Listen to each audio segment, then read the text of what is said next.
It's a gorgeous day here in Provence.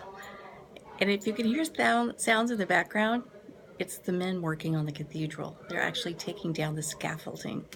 It's actually very exciting because they just get out there and they climb up and down, and this thing is like 12 stories tall, and they don't use ropes or anything.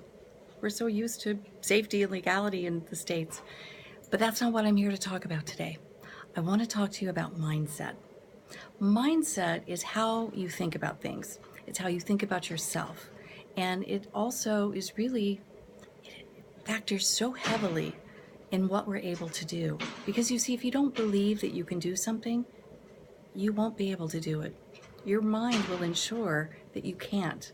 But when you believe that it's possible and that you just don't know how to do it yet, you're much more willing to put in the effort. You're much more willing to take risk and put yourself out there.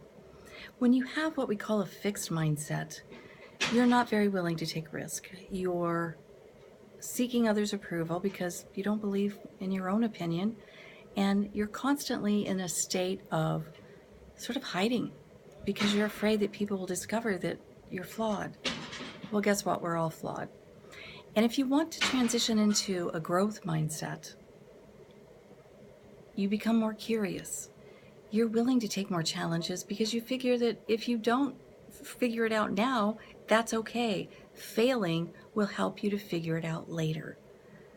You see, when we're able to fail, it means that we're willing to take a risk. And when we're willing to take a risk, it says, I know there are things out there that I don't know enough about, so I'm going to put myself out there and figure it out. But it's also more than that. When you develop a growth mindset, you are ready to take on the world. You know that you will be okay no matter what.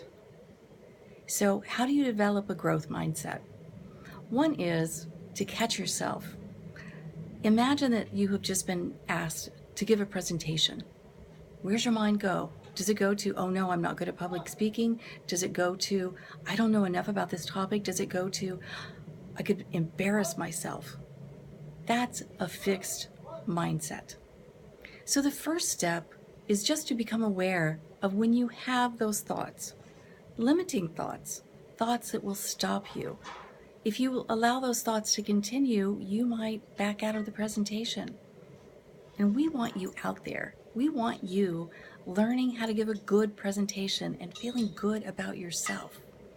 Because when we say no to opportunities, we don't feel good about ourselves. We then go into, I wish I could have, I should have, why didn't I? So to develop more of a growth mindset, catch yourself when you're stopping yourself, and then tell yourself, I'm not good at that yet, but when I practice, I will be. And that's one little shift that you can make that will begin to make a difference.